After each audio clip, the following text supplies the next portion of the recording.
नमस्कार, अरुणाचल समाचार में आपका स्वागत है। मैं हूं सुलोकना सूत्रधर। आइए बुलेटिन में सबसे पहले देखते हैं मुख्य समाचार।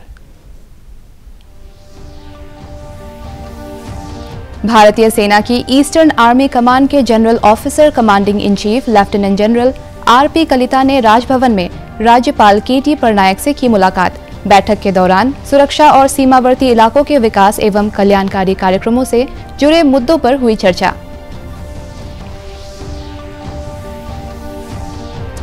पापुमपारे जिले के दोईमुख में कला और संस्कृति पर आधारित भारत को जानो कार्यक्रम शुरू।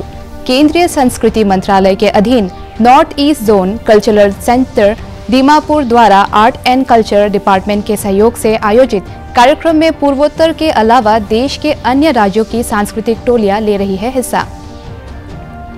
देरा नातुंग गवर्नमेंट कॉलेज ईटानगर में सेलिब्रेटिंग क्रिएटिविटी की थीम पर आयोजित और पोएट्री एंड आर्ट पर आधारित डी क्रेओ फेस्टिवल के तीसरे संस्करण में इस कॉलेज के अलावा डॉन बॉस्को कॉलेज और हिमालयन यूनिवर्सिटी के छात्र भी ले रहे हैं हिस्सा।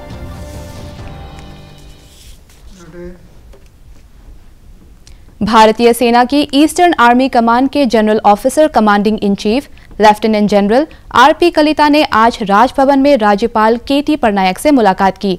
बैठक के दौरान सुरक्षा और कल्याणकारी कार्यक्रमों से जुड़े मुद्दों पर चर्चा हुई। राज्यपाल ने एलएसी पर तैनात जवानों की हाई ऑपरेशनल रेडीनेस और उनके मनोबल की सराहना की। उन्होंने ईस्टर्न आर्मी कमांड द्वारा स्थानीय लोगों और प्रशासन के साथ मैत्रीपूर्ण संबंधों और सीमावर्ती इलाकों के लोगों में सुरक्षा की भावना पैदा करने के लिए उठाए जा रहे कदमों की सराहना की। राज्यपाल ने सीमावर्ती गांवों के विकास, स्थानीय लोगों के लिए आजीविका के अवसर पैदा करने के लिए सेना और राज्य सरकार की विकास योजनाओं पर भी चर्चा की। उन्होंने ईस्टर्न आर्मी कमांड से राज्य भर में विशेष रूप से तिराप, लोंगडिंग और चांगलांग जिले में युवाओं के लिए अग्निवीर रिक्रूटमेंट पर आधारित भर्ती पूर्व प्रशिक्षण शिविर लगाने का सुझाव दिया। राज्यपाल ने कहा कि केंद्र और राज्य सरकार के इस कदम से तिराप, चांगलांग और लोंगडिंग में उग्रवाद की समस्या के उन्मूलन में मदद मिलेगी। राज्यपाल ने सीमांत गांवों में आर्थिक गतिविधियों को बढ़ावा देने के लिए किसानों के कृषि और बागवानी उत्पादों की खरीद को प्राथमिकता देने पर जोर दिया। पापुमपारे जिले के दोईमुख में आज से भारत को जानो कार्यक्रम शुरू। केंद्रीय संस्कृति मंत्रालय के अधीन north east zone cultural centre Dimapur द्वारा Arunachal Pradesh art and culture department के सहयोग से आयोजित इस कार्यक्रम के उद्घाटन समारोह में स्थानीय विधायक ताना हाली तारा, जिला उपायुक्त सचिन राणा सहित कई गणमान्य व्यक्तियों ने हिस्सा लिया। सांस्कृतिक आदान प्रदान पर आधारित इस कार्यक्रम में पूर्वोत्तर की सांस्कृतिक टोलियों द्वारा लोक नृत्य प्रदर्शित किया जा रहा है। मैं 15 सदस्य दल टीम लेकर के आया हूँ मध्य प्रदेश से। मेरा डांस का नाम गुदुम बाजा है जो मैं प्रस्तुत करूंगा।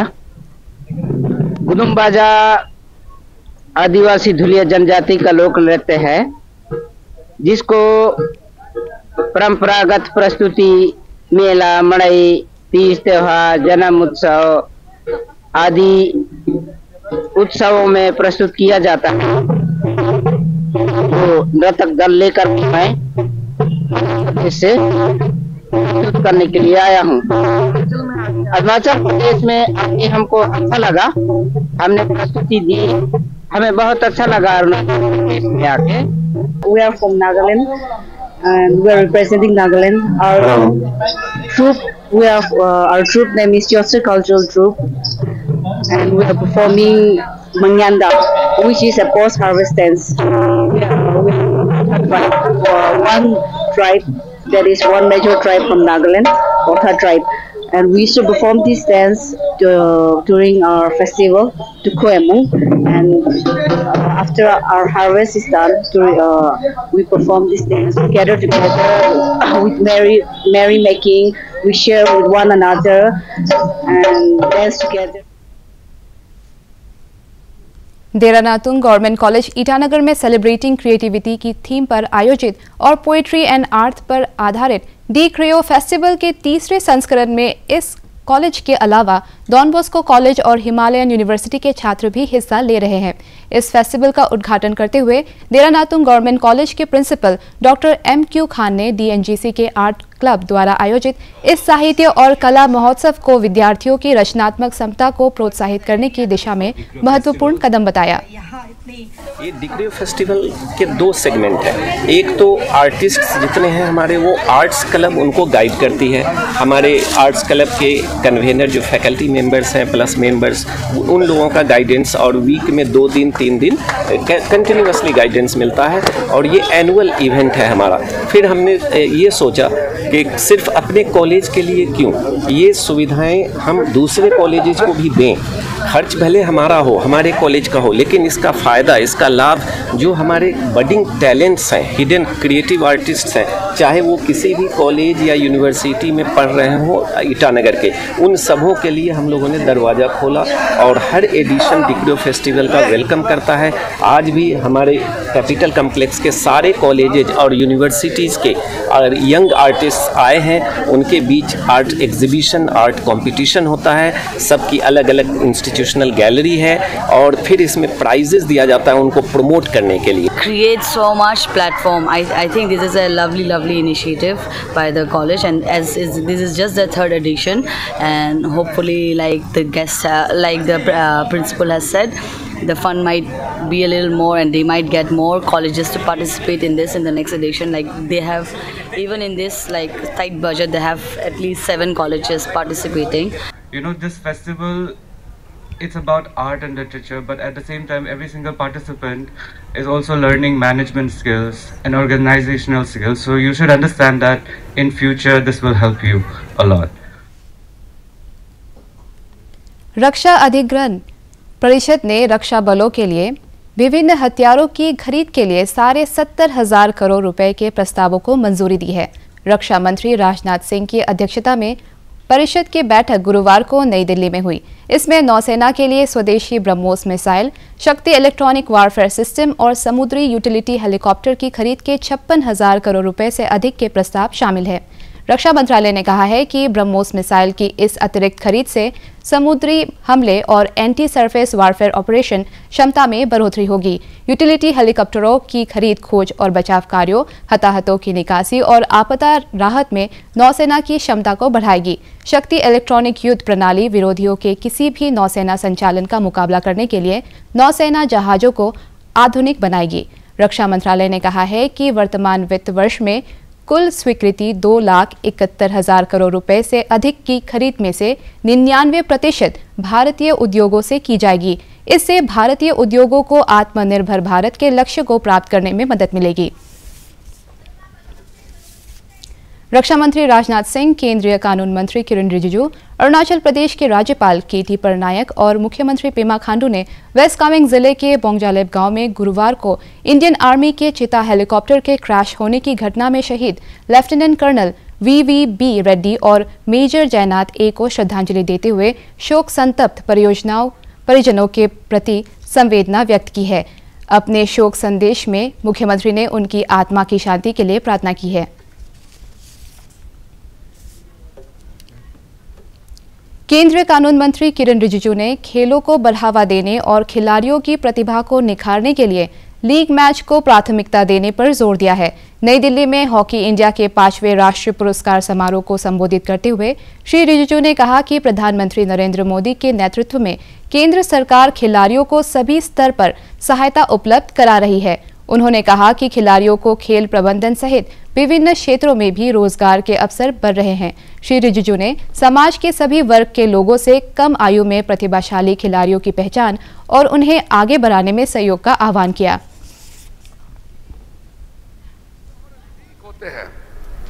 जो डोमेस्टिक लीग होते हैं वो जब तक सक्सेस नहीं होगा तो पूर्ण रूप से खेल जीवित नहीं हो सकता है, क्योंकि खिलाड़ी अपना स्कूल कॉलेज छोड़ के हॉस्टल जाते हैं, खेलते हैं, समय पूरा जीवन दे देते हैं, और अगर उसको कॉमर्शियल वैल्यू नहीं मिलेंगे, उस खेल से इज्जत के साथ साथ अपने लिए, परिवार के लिए उसको पैसे नहीं मिलेंगे, तो फिर आने वाला पीढ़ी खेल में रुचि नहीं रखेंगे। ये बहुत सरल सी बात है और सबको समझना पड़ेगा। हमने रिक्वेस्ट, और खिलाड़ी जब रिटायरमेंट होते हैं तो उसके बाद नहीं खेलता है लेकिन खेल से जुड़े रहेंगे, मैनेजमेंट में, कोचिंग में, ट्रेनिंग में, कंसल्टेंट के रूप में, और किसी ना किसी क्लब के साथ जुड़े रहेंगे। ये बहुत बड़ा दुनिया है। खेल 11 लोग प्लेयर जो है फील्ड में उतरते हैं, लेकिन लाखों लोग एम्प्लॉयमेंट जनरेट करके उसका लाभ मिलते हैं बाहर। तो ये इकोनॉमी के लिए भी बहुत बड़ा ये एक सोर्स बनता है खेल। तो ये सारा इस दृष्टि से लेते हुए हम लोग सरकार की तरफ से प्रधानमंत्री जी पूरे लगे हुए हैं।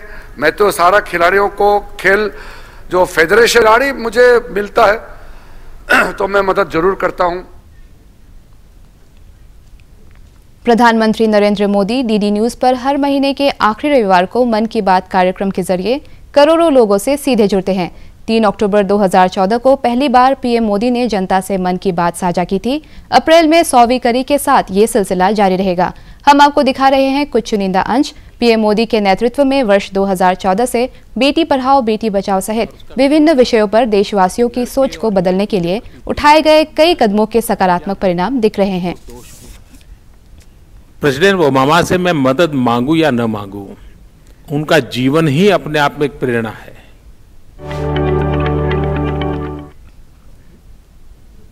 ईस्ट सियांग जिले के पासीघाट में आज नागरिक सेवा कार्यक्रम के तहत बाकिन पर्टिन जनरल अस्पताल पासीघाट को जरूरी उपकरण और अन्य सहायता उपलब्ध कराई गई।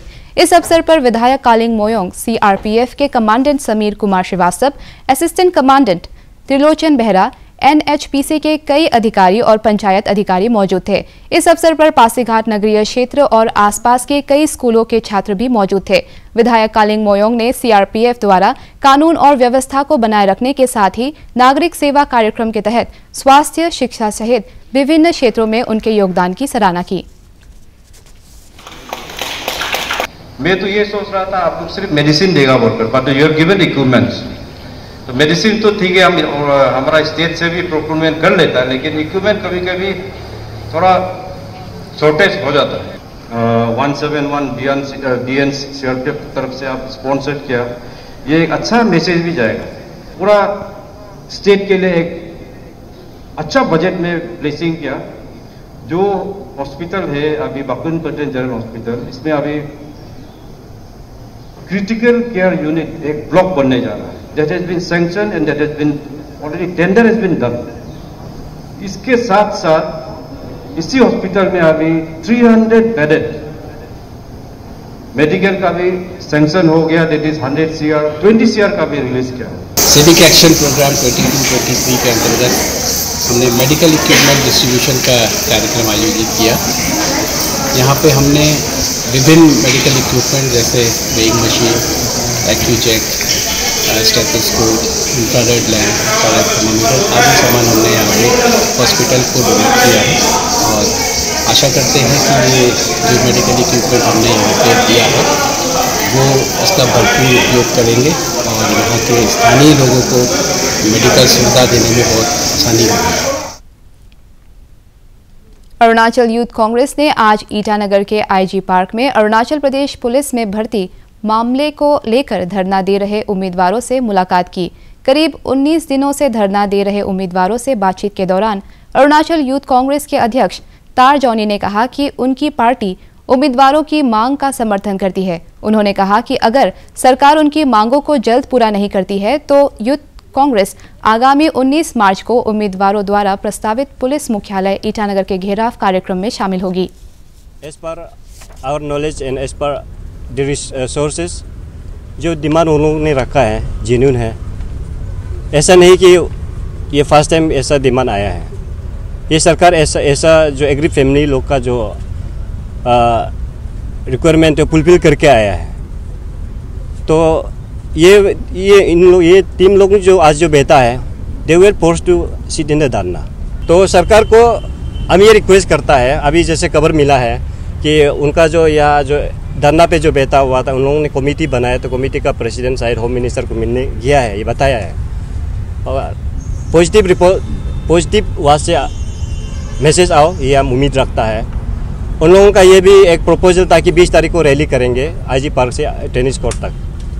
तो सरकार को हम ये रिक्वेस्ट करता है, उन लोगों को रैली करने नहीं देना चाहिए, उनका डिमांड को उससे पहले फुलफिल करा देना चाहिए।